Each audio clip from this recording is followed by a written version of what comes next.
What a mess today has been, everyone. How's it going? Andre here along with Don and Joey. I forgot your name briefly. That's what It kind of day happens. it's been. Wait, who are you again? I don't even know who My anyone name's is at Harry this point. Kane, and For I play football. For whatever reason, all the repair people have decided to stop by today to like fix everything at the exact time we're supposed to start pipeline. Luckily, it's been kind of like a slow news week or two. We missed last week, of course, following the hack, and today's probably gonna be a quicker episode because there isn't a whole lot to discuss. But we've got some topics here for all of you. And if there's anything you want us to talk about, chat, let us know in the comments using the live chat. We're keeping an eye on it, and we're happy to talk about anything. But good seeing all of you here. Hopefully back on our regular Friday schedule of around 10 a.m. Pacific time. So, how are you both doing today, Don, Joey? For me, it's weirder because because Europe is still in winter time. So for me, it's like 6:40. Normally, it would be an hour later. So we're still roughly starting at the same time for me. Oh, that's unfortunate for you. Yeah. All right. I'm doing good. Pretty good. Yeah, just playing that Princess Peach game here and there. A lot of people Don are, and I, yeah, Don and I have been working on the guide for it, so I'm sure we'll talk a little more about that on this episode. We just might. Spoilers. Yeah, if you're looking for any help in Princess Peach, definitely check out our full in-depth collectibles guides because there's a lot of them to find, and they're easy to miss, especially with how you can't go backwards in that game. If you miss one, you're stuck. And that's most of the only thing. We forgot to touch on that in our discussion yesterday, Don, about that. We did. Yeah, but I had to get a complaint out there. So, all right, let's start off with the headlines here for this week. Some of the most interesting ones, I think. One came out, I believe it was just yesterday, where it was announced that they are making a Sims movie with some of the producers of the Barbie movie. Joey, I believe you did the update on this. Is there anything else more you can tell us about it?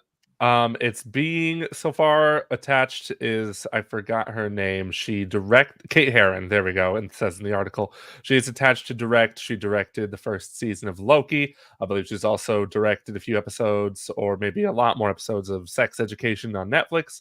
So yeah, this sounds like to me. When I heard about this, I was like, okay, they're trying to be the Barbie movie, but The Sims, pretty much. Or they're trying to continue what the Barbie movie kind of started. Because fun fact about the Barbie movie, highest grossing movie of 2023. Highest grossing. Just beating out the Mario movie. I'm still burned by that. Yeah, it's I'm trying to picture how in the hell would the Sims movie even work, and because the whole idea of the game is there isn't really a story besides what you make for your own characters, right? Yes. So I'm thinking it as you were basically saying, Joey, it has to go like the whole meta route again, right? Basically, like what the Lego movie did, what the Barbie movie did, because it just doesn't make sense otherwise. There would not be. I don't know how you would construct a story that would be The Sims without being a meta type story, because any other story could just be any other movie because there's nothing else intrinsic to The Sims, right? There really isn't. It's bizarre the kind of world that The Sims is. Like somebody on Twitter said they should make a joke about how someone's swimming and all of a sudden the ladder to get out of the pool is gone. So like I'm thinking that's the kind of humor we'll see here. I mean, I was almost going to suggest maybe they should include the fact that they have copious amounts of DLC in their Sims games. Oh my god! Oh my god! Really? You could go like full Truman Show where there's like ads everywhere or like paywalls or things like literal paywalls, for instance. Well, I'm thinking a lot about Free Guy, also that movie with Ryan Reynolds. That came to mind. Yep. Yeah, so I'm thinking it's going to be something more akin to that. Of course, this movie is in the very early stages of development, so we're probably not going to hear about it for another few years at this point. I was also just reminded they're working on a new Sims game too, so this has to line up with the release of that new game whenever that is. Hey man, they should go back to the Europe's. The Europe's? The Herbs. The urban version of The Sims that was during the GameCube, PlayStation 2, PlayStation 3 era. God, man, I didn't realize it was that long ago. Jesus. Yeah. I'm trying to imagine because I like on the one hand I feel like have there been too many of these meta movies, right? You know, like is a third one too much? But I wonder, is there a unique angle they could go with here? I'd say third is probably even more. Like I didn't fully watch Free Guy, so maybe already explored this territory, but I wonder if there's like an angle here where they could go with like, do these characters have free will? Like all this Hmm. weird stuff is happening to them and they just kind of accept it, and maybe that could play into a larger story where they become like aware of their existence. Yeah, More something so. like that. That could Yeah. actually be funny, though.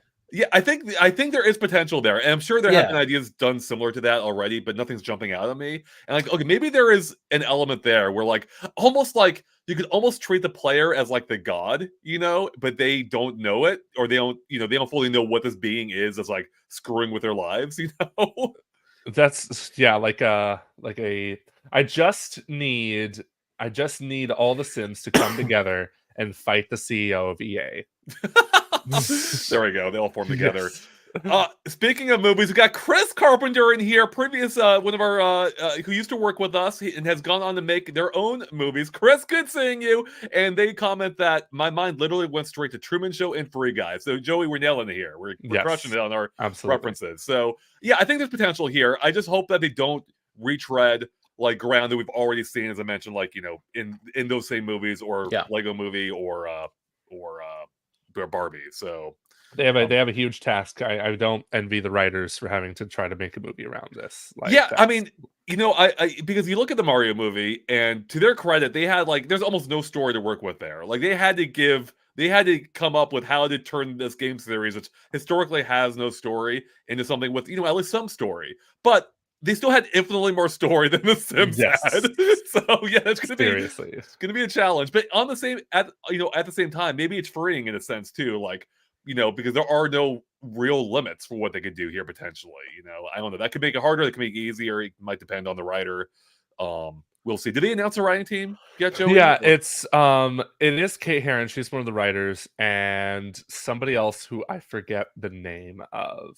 So I'm not quite sure what their history is. It's the fact that it's not a name I immediately recognize means like they're not like, I don't know, putting forth their most well-known talent. Right. I'm not sure. It's tough to like, even if you told me like I don't know, Charlie Kaufman was writing this or something. I don't know if any of you know who that is. He wrote Being John Malkovich. And yeah, so even if you told me he was writing that, I'd still be like skeptical about this project. Like I don't see how anyone can make like a really good Sims movie. I mean, it could be good, but right now I am more skeptical, and this just because for one, this just feels like a knee-jerk reaction to Barbie, especially since the same production company for Barbie is working on this. I don't think Margot Robbie would be in the movie though. I don't think she would be at least the main character, because then people would just be like, "Oh, this is just Barbie but Sims." Yeah, that's a good point. It may just be too similar. But then again, we have Ryan Reynolds as Free Guy and Detective Pikachu, two video game characters, right? That's true, I guess. Yeah, Alan in the chat asking the great question. Do you think they go solo actor, supporting cast, or ensemble for this one, giving The Sims just isn't one single sort of game? And that, oh man, just imagine that. Like I can see that, like it follows different characters. Yeah. Like they get like equal amount of screen time each. I feel like that could be like a potentially good film idea for The Sims. It'll probably be a mixture, I think. And I think you'll have like a wide selection of characters, probably, several, like maybe a few different points of view. But I think it will probably still follow like one core character just to kind of be our grounding in this weird world. But I could be wrong, But I feel like if you go the ensemble route, they might lend this better to a TV show, which also could be True. interesting, but that's not what they're doing here. So, but yeah, I'm intrigued. Like, are we going to see the little diamond above people's heads? Do you think we have to? Oh, we sure. have to. Yeah, yes. 100%. What if? How far would they go with this? Like, what if you get the diamonds? What if you get like they only talk in Simish and you have to have captions on screen? My this entire thing is going to be way too meta, and we're either going to hate it or love it, and there's no in between. Yeah. If they're only speaking Simlish, that makes me want to see the movie more. I'm going to be honest.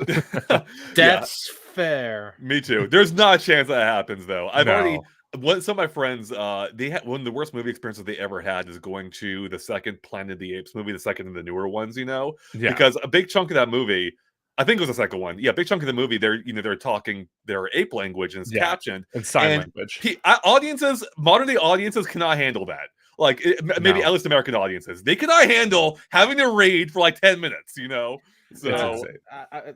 European here, we just read subtitles all the time. So I mean, apparently, Yeah. like millennials and Gen Z often have captions on. I do. I have captions on all the time now because it's just easier to hear or easier to see what they're saying. Sorry, I Agreed. have to ask this as European, and don't mean no disrespect. What's Americans' problem with just reading?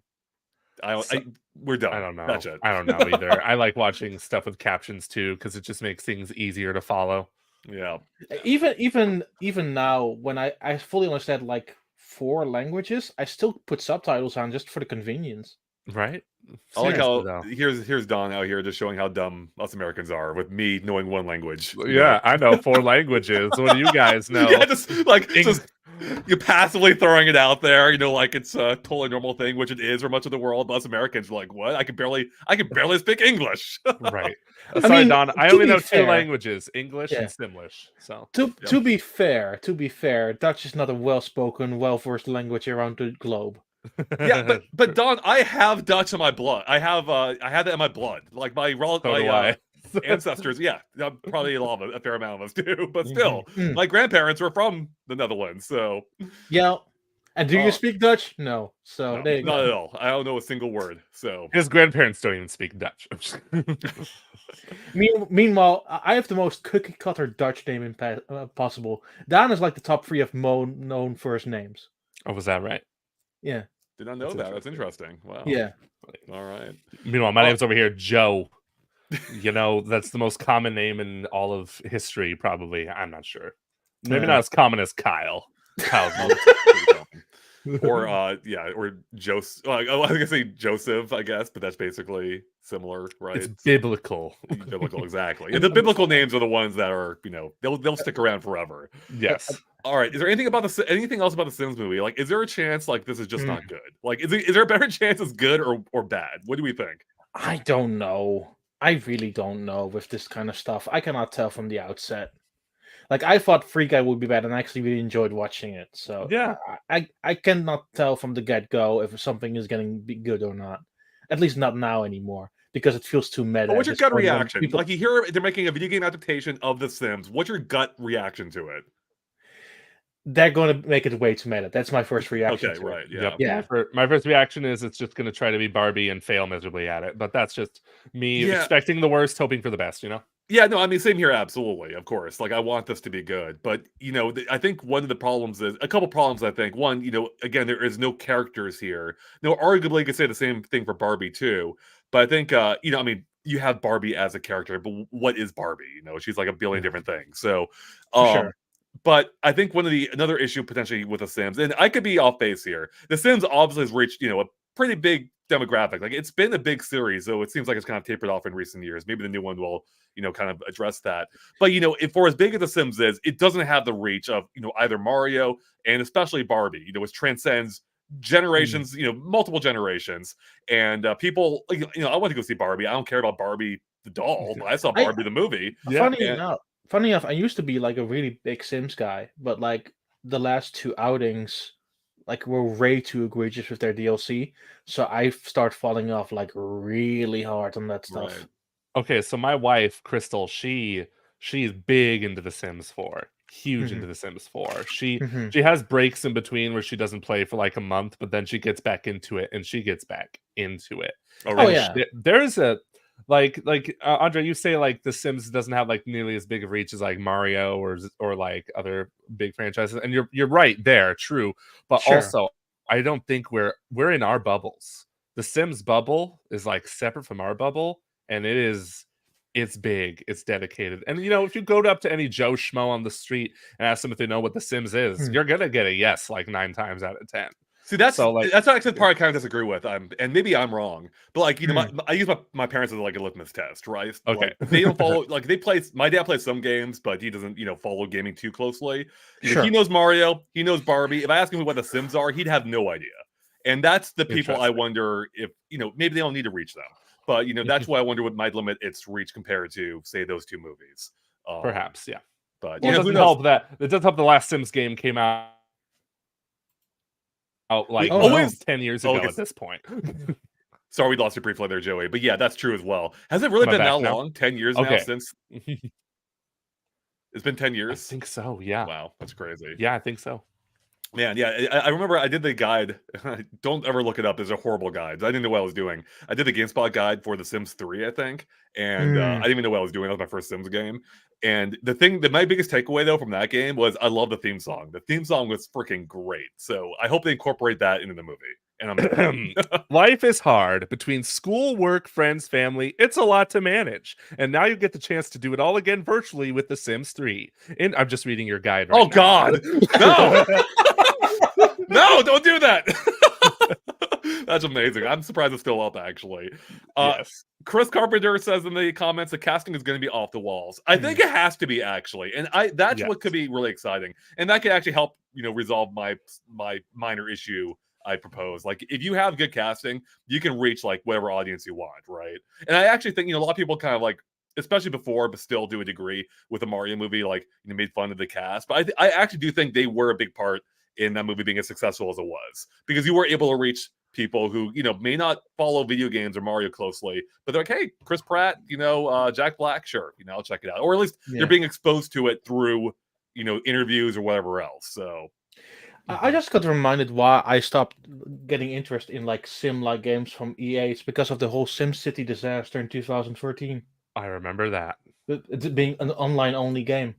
Yep, that was tragic. Okay, so gameplay coming through. Gameplay is their username coming through in the chat, saying, "I heard that there are characters that are in every Sims game and have a lot of lore that maybe they can use for the movie. So maybe there is more story than I gave credit for. So maybe they can actually like mine those for." I know death, like the entity death, is a thing in Sims. That's all I know.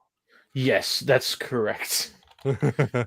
That's I'll have to look at. I'm gonna look at Andre's guide right here to see. No, stop it. You can be in a relationship with death. Oh, that's right. You could be vampires too in The Sims. It's true. Yeah, daywalkers, just straight up. Like Crystal, she loves like making vampire families and God, now I want to try The Sims again. I hate this discussion. Now it's making me want to try it too. What else occurred to me too, we were talking about the whole meta thing earlier, but we also have the Minecraft movie coming as well, which we now know is like an origin story for apparently an origin story for Minecraft, and that's probably going to go possibly like a meta type route as well. And so I do wonder, like, are we going to reach like meta overload at some point? So. Oh yeah. I mean, with Minecraft, we've sort of idea because they did Minecraft story mode. That's right, they did. So they have a history there. Chris Carpenter says the Sims movie better not have more lore than the Zelda movie. Oh my God. I'll be fully honest. Like, initially I was kind of excited by the live action prospect, but the more I think about it, the more worried I get now. It's like, I don't know if this is the best idea for it. I don't know what to expect anymore. I'm just like, I'll wait however many years, just get it right. Yeah.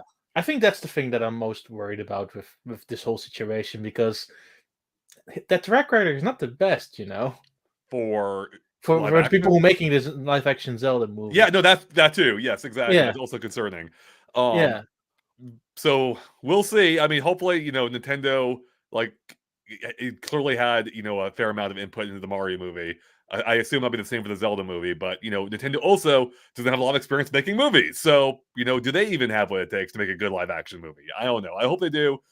We'll see. I think Nintendo wanted to hire people that would actually listen to them and not like, because if you hire someone like, I don't know, Steven Spielberg, he's gonna be like, he's gonna fight with the producers all the time. Totally. Like, stuff like that. What's funny though is, that's usually the thing that people don't like. People want the director to have like more control. Like we see this especially in the Marvel and the MCU space, where people are like, especially now, I wish the directors had more control rather than being told what to do by the producers. But like in this case, it feels like, no, we want Nintendo to know what they're doing. Like, we want Nintendo to like, have input, right? Because they do know their characters and their story. You mean Steven Spielberg, the hit creator of Boom Blocks? Oh, that's right. Where's our Boom Blocks movie? That's what we need. I want Boom Blocks free, goddammit. Yeah. All right.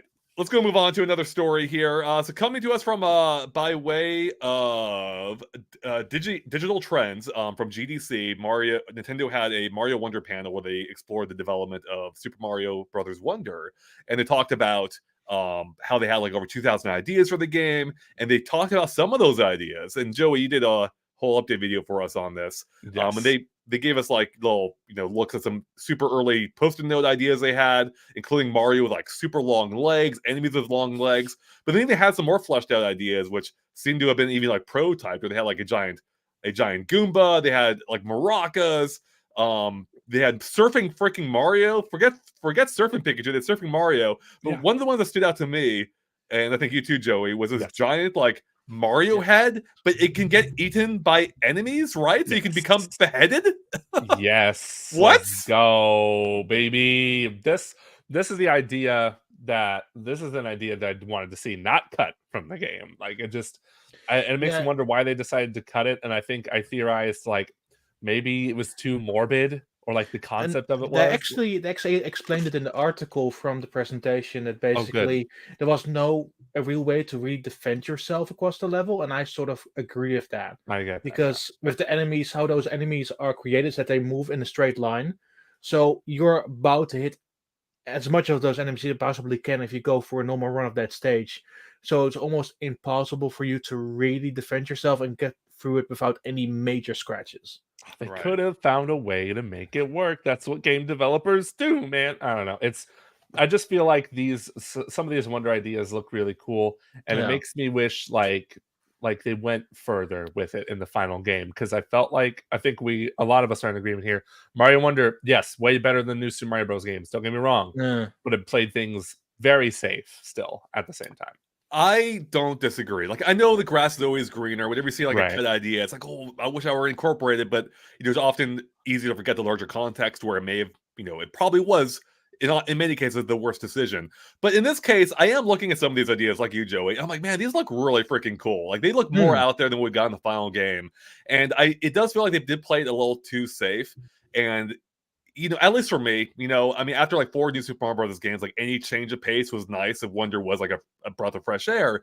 But even within the context of that same game, they were already reusing ideas. Like they revisited several of those Wonder effects multiple times, and I was just kind of like, it stopped being all that surprising to me, because none of them felt like, very few of them felt all that surprising. One of the ones that latched on the most, they burned through in by what, World 1-2, the one of the singing piranhas, whatever it was, maybe 1-4, somewhere around there. Like that's one of the ideas that people latched onto the most, and then they use it again later.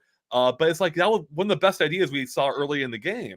One thing that they developed, and it was also an article, I could just read through the entirety of it. Yeah, great. Is that halfway through development, they sort of realized they wanted a pre-Wonder state in all of the stages. Right. So some of the effects wouldn't work in that specific context. Yeah. Did they need, maybe they did need that. I guess you need that contrast, right? You need the contrast of like the normal gameplay to the weird gameplay. But, it's kind of funny. It's not funny. It's kind of interesting in that it almost started to feel, for me, maybe I don't want to like bash on the game too much, because I like the game ultimately. I think it's a step in the right direction. But with how weird the game is trying to be, it almost started to feel like a little samey too. It's like, okay, I'm gonna start the level as normal. I'm gonna run into a Wonder Flower at some point. It's gonna do something weird briefly, and then we're gonna go back to normal. And I wonder if they should like mix up that template a little bit more. Like maybe you don't need a Wonder Effect in every level. Maybe you can play as normal Mario occasionally, and then you have something happen, randomly later. I don't know. In a different level, I mean. It's not an easy solution or an easy problem to solve. But the point is, some of these ideas look awesome. I think this is a game that really deserves a Mario Galaxy style sequel. Like Mario Galaxy 2, I know there's still debate to this day which one's better. I think both are great for their own reasons. If I had to choose one though, I'd go Mario Galaxy 2. That's the one where you can tell they were confident in the idea. They went back to the cut ideas from the first game, just threw them all together, and it worked. It was awesome. And they could do that here. They could make a Wonder 2, and it would probably be amazing, because they have all these incredible ideas. Because even if, we know they have 2,000 ideas. They use at most 80, I think probably even less for the final game. So they have literally pretty much 2,000 ideas still that they could deploy for a sequel. And I would love to see some of those ideas. Agreed. Yeah. And I believe this is the fastest selling, like, Super Mario Bros. Title ever. Like, a Mario movie probably helps that. So I feel like we're definitely gonna get like a Mario Wonder 2, or at least whether it be called Mario Wonder 2, I don't know, but it'll definitely be a new 2D Mario game in this same vein, because like gotta follow that money. I mean, hard to say. Like, I feel that they are completely satisfied with the game that they built, and it kind of depends on how much They they really want should to be. put out I there. feel like Yeah, they should be, yeah, because yeah, it is ultimately really good. It's fantastic.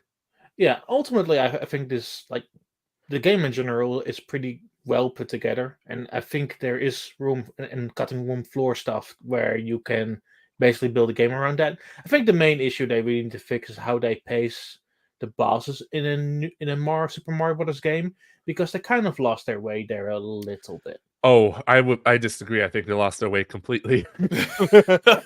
Yeah. That's Yeah, like the one thing, the one major problem I have with that game are the bosses.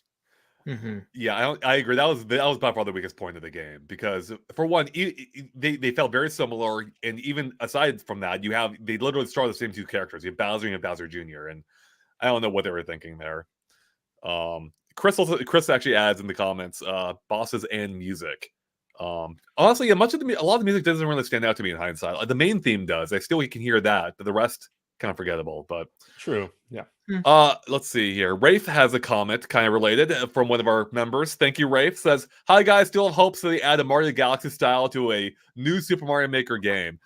I would love that. I mean, in my perfect world, they go to not Super Mario Maker 3, but Super Mario Maker 3D. That's where we get our Galaxy theme. Yeah, that's where we get our 3D World themes. That'd be amazing. But you know what? Even if they had added to a 2D one, I'll still take it. But I think it could be fun to have like gravity like mechanics in a 2D space. But They really did Mario Maker 2 dirty, huh? They really did. They really did. Here's more themes, guys, with an S. Yeah, JK. nope. Giant gap in the menu. And the only major thing they've added was Link, and then the abilities of Link, and then mostly just the super worlds, and that was it. I was like, man, I loved this game from the beginning when it came out on Switch, and I was hoping for more, and they just didn't do it. Yeah. Yeah, crazy. Why do they? What's Nintendo's deal with fumbling their good games? Like Animal Crossing, New Horizons, the highest, like the most sold game in Japan, and they're just like, hey, let's not support this thing ever. It's crazy to me that more features are still in New Leaf than in New Horizons when it comes to actual item capacity. It's crazy to me. Nintendo adds 48 new tracks to Mario Kart 8 and not one new board to Mario Party Superstars? That's crazy to me. I agree. It Okay. really is. No, for me, the New Horizons stuff is still the most insane part. They only literally adding Mario items for the anniversary. Yeah.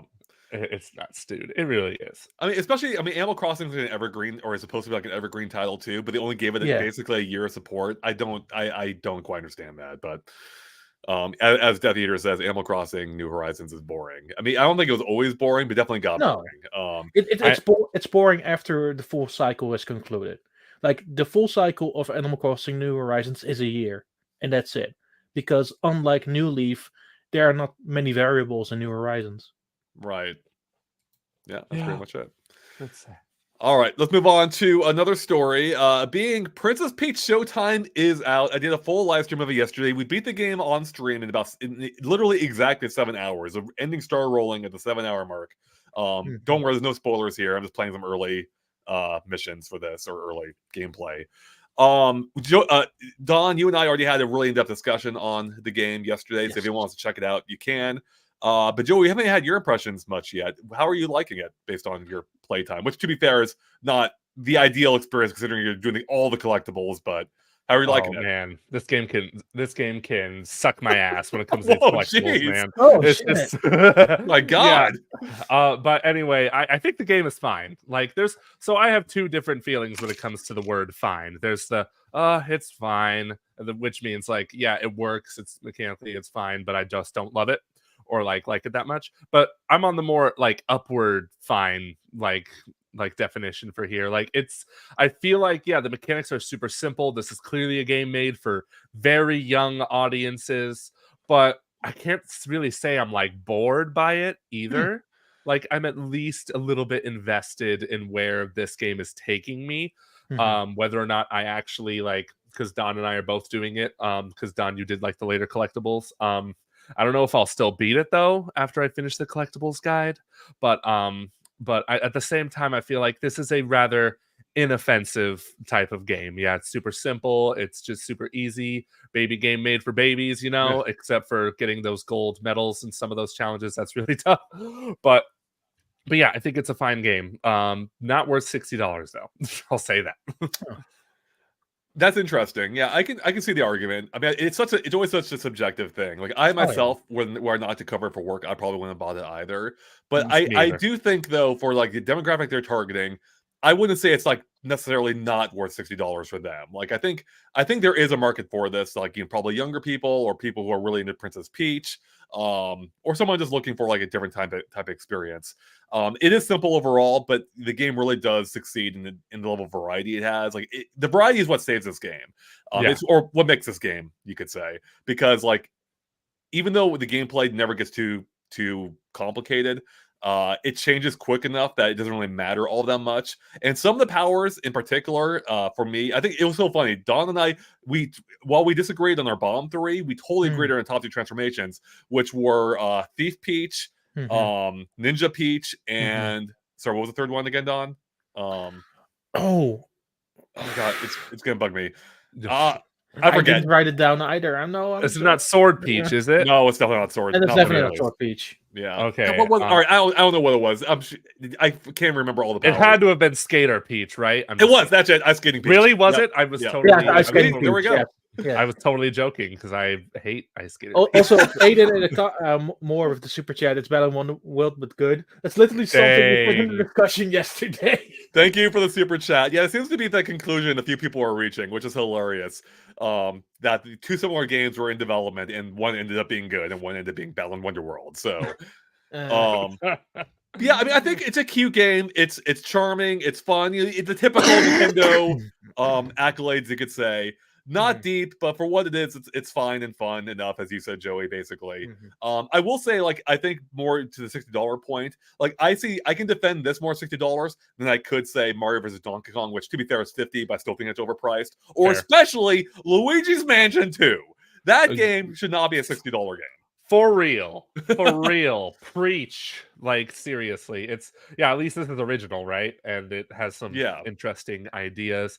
You gave it a 7 out of 10 at your review, right, Andre? I did, I would agree with that score very much. Like, it's a fine game. It's just not anything mind-blowing, and it's very much appealing to the Peach fans and the chillins. Exactly. I will say we got one really nice comment on our review. I mean, there's always a lot of nice comments, but one in particular stood out to me. Someone who worked in like a hospital setting, and they mentioned how like the children who like play the games on their kiosks that they have for the bedside, like that they'll love this game. Like, you know what? That's awesome. Yes. I love that. That's great. Yeah. Like I can like it's easy to forget sometimes. Like, not every game's made for us. Nintendo's got a whole giant demographic that will play games for different reasons. And especially after the Peach movie, there's gonna be a lot of kids the Mario movie. There's gonna be a lot of kids out there who want to play a Peach game with how much of a main character she was in that. Yeah, in the discussion, obviously, I gave it an 8, and it still holds up for me because I've been playing some of those stages, and I still think it's very entertaining as a game. Yeah. Nice. Yeah, Jenna Riddle, big fan of it. And then also, here's another comment from Rhythm Z Games says, I think they did this to give Peach a new moveset in Smash. Please, God, she needs something new. Yes. Actually, a bunch of those like older characters could definitely use reworks, but Peaches in particular feels especially dated. Like, why is she still holding on to Toad? Like, that's such a weird one. He just comes out of nowhere, her skirt maybe, and he's a shield for some reason. Like, it was funny at some point back when Peach wasn't really much of a character, but it's like there's so much more you can do with her, or there's so much you should and could do with her now, I think. Oh yeah. Why does Mario still have Flood? That pisses me off. Yeah, exactly. Flood. Yeah, we gotta get rid of Flood. Come on, I'm sorry, Mario Sunshine fans. Flood, he's not relevant at all anymore. So no, not another quick topic related to Princess Peach Showtime. And again, if you want more of our thoughts on the game, watch our discussion from yesterday. Yes. But it came out that apparently the lead designer on the game, it's the first game that they've taken this role on in over 25 years since Goemon on the 64. They apparently were heavily involved in most of the Goemon series. I hope I'm saying that right. Goemon, thank you. Goemon. Yeah. It's like Pokemon. Yeah, Pokemon, exactly. Goemon. It's funny how I also sort of mentioned this in the discussion yesterday because Another game that Goodview has made was Goemon's successor back in December. Oh wow, really? Yeah, Back in December, that recently? yeah, and it's I bought it when I was in Japan on day one. Nice. And I take it it's Japan only because I didn't hear anything about this. Yeah, it's only out in Japan. For some reason, it still is not being localized, which is weird because I love the setup of that game. Because you basically are going through the entirety of Japan, and there are stages based on different areas of Japan, and it's like a 3D collectathon platformer. It's really well done. Interesting. And your attacks is basically ZL and ZR. You're basically using like those Japanese drums to attack your opponents. It's really cleverly made. Oh, So cool. That's That's awesome. awesome. Yeah. I may have to check that out at some point.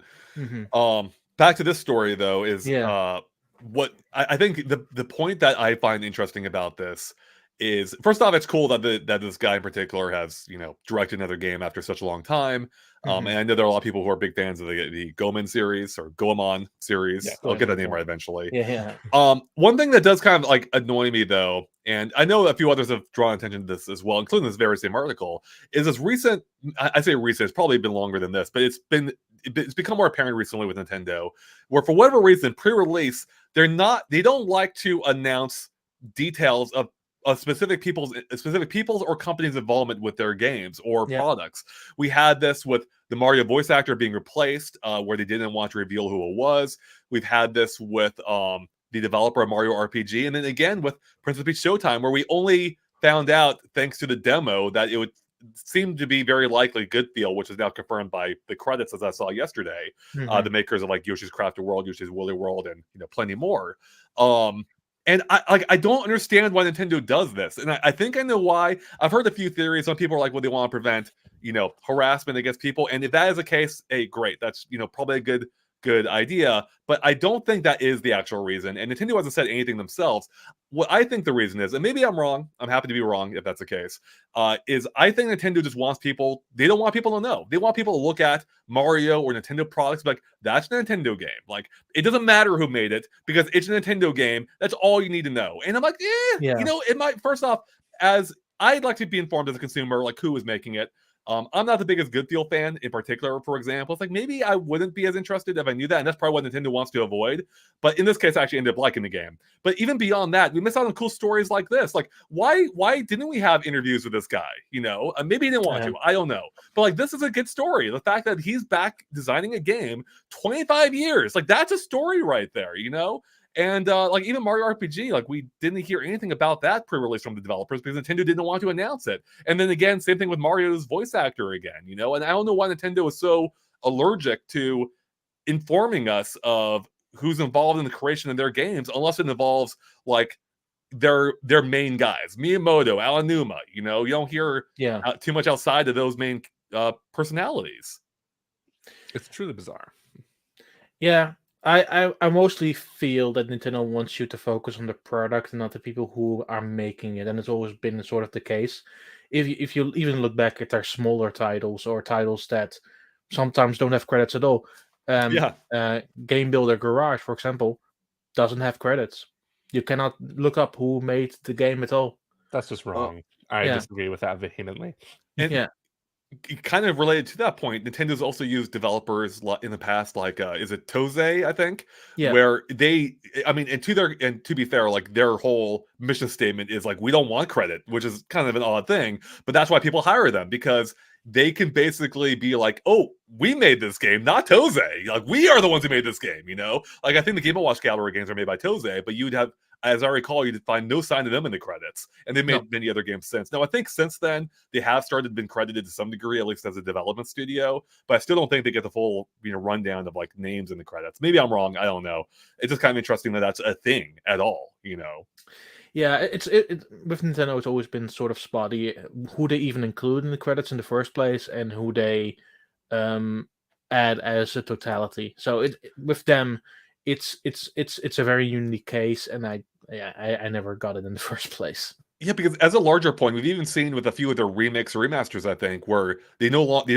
I think there have been exceptions. It's kind of like hit or miss, but in some cases, they don't actually even include the original credits. Like they're like credit to the original Metro Prime team, but that's it. I don't know if that was. I'm just using it as an example. They were I just don't know. like Yeah, the that's correct. yeah, they that's basically correct. said in the credits like the original game was developed by Retro Studios or They- something like that.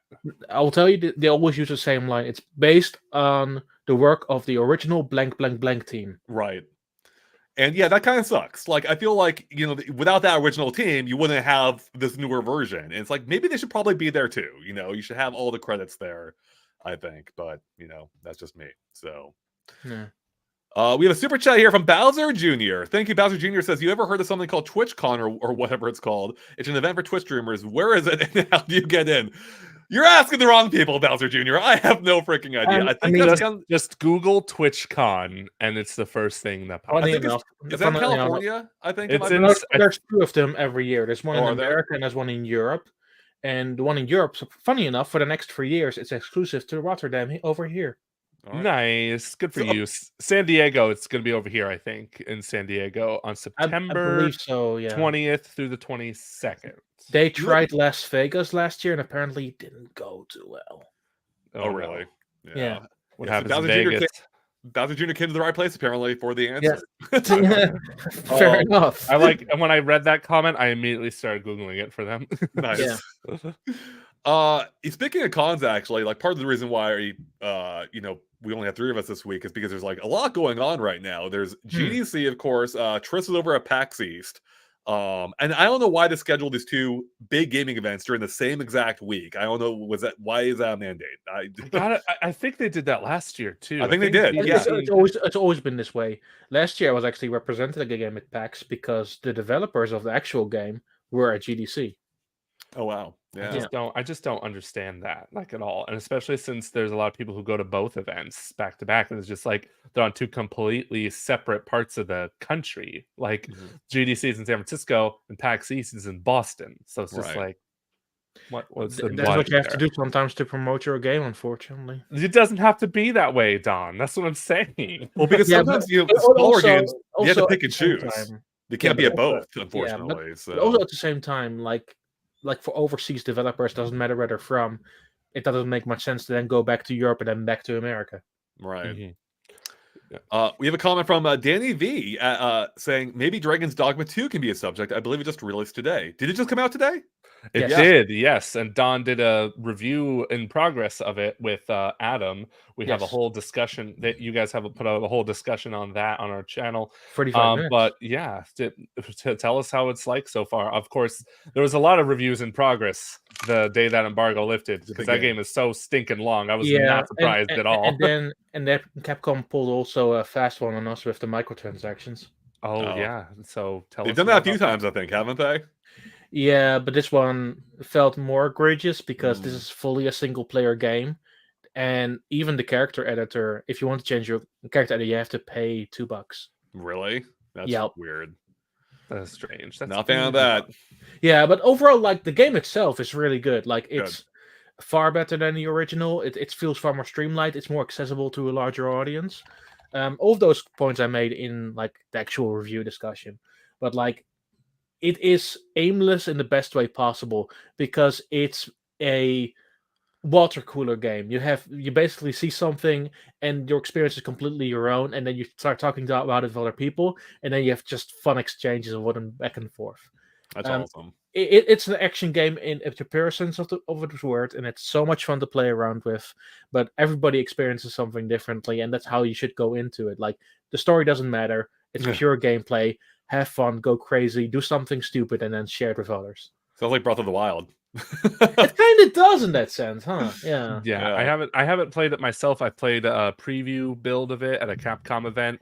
It's definitely like it's aimless in that Breath of the Wild sense, but it's still like a very different kind of game. It's a very heavy RPG with some very deep mechanics. Ragdoll physics are crazy in that game. Like I've played some of the first Dragon's Dogma. Wasn't a huge fan of it, partly because of my own expectations going into it, thinking it was like a Skyrim type of game, but it's really not. But it sounds like Dragon's Dogma 2. It's funny. A lot of people thought Dragon's Dogma 1 was pretty niche, and it kind of is. Like it didn't have a huge following. But right now, I don't know if this is just the circle I'm in, but it feels like Dragon's Dogma 2 is a much bigger game in that sense. Like a lot more people seem to be interested in it. Capcom promoted it heavily. Yeah. Sucks about the microtransactions. It's awful. It's terrible. But doesn't sound like it's like a huge deal breaker either. It's just No, it sucks that it's there. it sucks that it's there. It's ultimately not a big thing, but it's just sort of icky that it's there. Yeah, always. But it's that the character creators are in that. It's true. As Joey knows from making Kirby in it. Yes. Oh my God. Another story about that. I tried making 2 other characters, but my recording software messed up on me, and it for some reason only salvaged the Kirby one. But that's fine because the Kirby one was the best one. So yeah, it's very overwhelming how in depth that character creator is. It's no wonder they released it like 2 weeks before the final game came out. Yeah. I can't iterate it enough about Dragon's Dogma 2, and that's why people should play it. It's fun to fail. Like, so many games like really punish you for not playing the game particularly well, but I just went in, screwed up almost immediately, and it was just funny. And, yeah, and that feels good to play. Like, even in like failure, you can have a good time. We have another comment here from one of our other YouTube members. What were the other 2 characters, Joey, that you tried making in Dragon's Dogma 2? Thanks, OS. Link and Donkey Kong. How'd they turn out? Pretty well. I mean, Link is just a elf dude, right? So it's pretty fine. easy. Yeah, there's no. The thing is, the character creator doesn't let you customize the outfits because you acquire those. Okay. You acquire those while playing them in game. Right.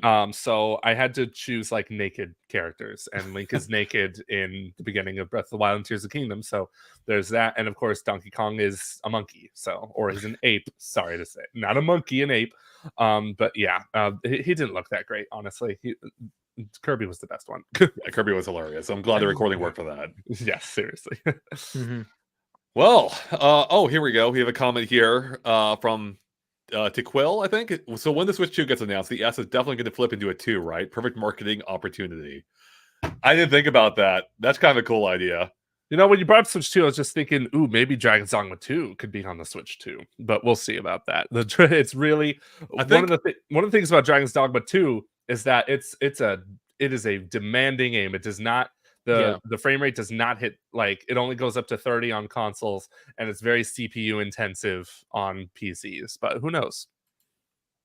Danny V calling you out, Joey. Actually, Donkey Kong has a tie, so he's not naked. Oh my God, you're right. It's like the Yoshi discussion. Yoshi's not naked; he has shoes in the saddle. Yeah. But what were you going to say about Switch 2? You said you were going to say something before I got Dragon's Dogma 2. Oh, what was I going to say?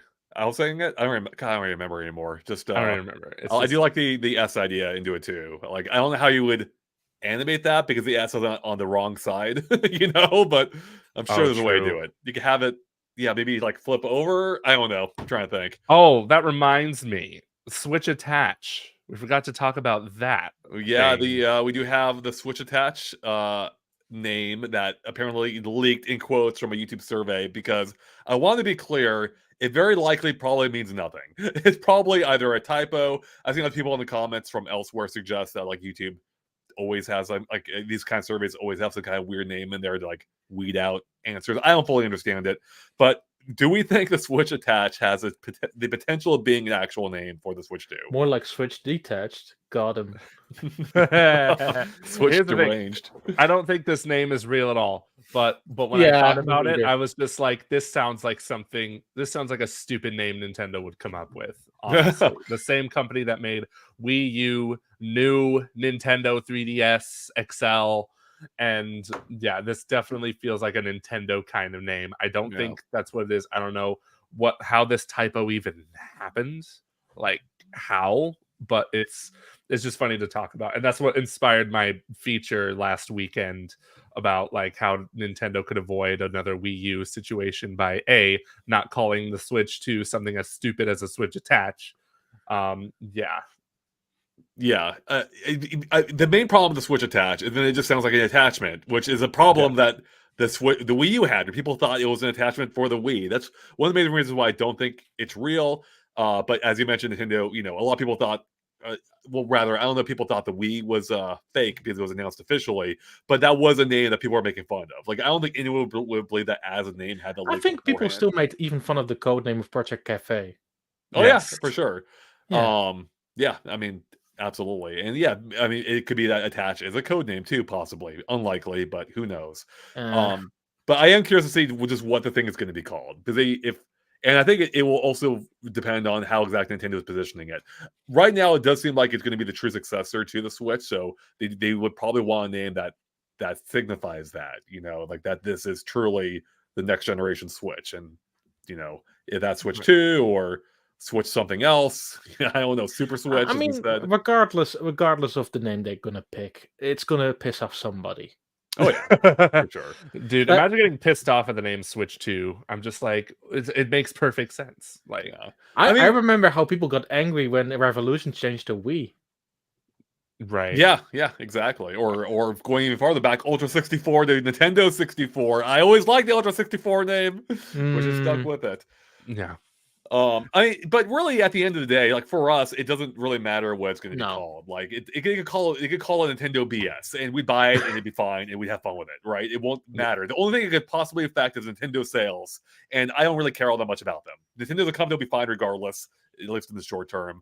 But just like, hey, if their next console does not sell that well, hey, that means we'll get good Nintendo Directs again. I'm just kidding. Not good. Yeah, exactly. We'll get the entertaining skits back. That's what we want. That's what we need. Seriously. It also, I just thought about this. I just remember the rumors we reported on last week from, I forget his name. He was the Brazilian game journalist that said that the Switch 2 was internally delayed to March of next year. He also said there's going to be like an indie showcase this month or something. He said something. He doesn't know exactly what. Then there's going to be a Nintendo Direct in April, and then a reveal in June for the Switch 2. Well, we are almost left for the right. Yeah. I was just thinking that, Don. Like, what? Okay, we're almost. You got a week left. Your reputation is on the line, buddy. Yeah, I am shocked. I am shocked they didn't do one for GDC/PAX Week. That would have made too much sense. Yeah, I forgot his name. He is the Brazilian game journalist. I'm gonna look. Oh, okay, yeah, sorry. I know who you mean though. Yeah, right. So I have an indication that there's still something related to Indie World coming, but I cannot tell you when that is. I don't know. I've heard murmurs about it, but I'm not sure when that's going to happen at this point. We'll see. Yeah. Dylan's got a name suggestion. How about this name for a name? How about this for a name? Nintendo Swap. What would that mean? What would that mean? Yes, that's a mystery of it. I mean, just taking it as a name, I don't think it's bad. It depends on what the product is. I actually kind of like it though. It has like a catchy name to it. Like I could see if they somehow go with that dual screen mock-up we had last year, right, April Fool's Day, and it has now had a patent for it where you can, like, it has two screens, you can separate them. That can maybe be a swap. Like you swap a screen for someone, with someone else, and they get their own screen. So. Yeah, that's true. That'd be a really interesting idea. I think I'm just fully expecting the next Switch to be just a more powerful Switch. That's just what I'm expecting, and anything else would be a great surprise from Nintendo. I can't believe they're going to call it the Switch U. Oh no, Galaxy Kid, you said the poll that leaks the Switch attached name has been changed to say Nintendo Switch. Yes, I'm sure Nintendo came in and was just like, "What are you doing?" GameXplain made another video about it, leaking all of our names. What are you doing? Oh, thanks so much, Jenna, for oops, I highlighted. Oh, actually, there we go. OSN Switch XXL. There we go. And very Jenna saying to be a longtime fan of our videos and live streams in the channel. Thank you so much, Jenna. I really appreciate all the support as always. And I think that's actually probably a good note to wrap things up here on. So that's pretty much it. Those are the biggest stories for us this week. We'll be back next Friday, though, with even more stories, hopefully. Hopefully we get some news. Maybe an Indie World announcement. Who knows? I don't know. I am not based on anything. But everyone, thank you for watching. Thanks for hanging out with us. And stay tuned for more coverage of Princess Peach Showtime, more from PAX East, and everything else here as well. And we'll catch you all later. Have a good one, everyone. Bye.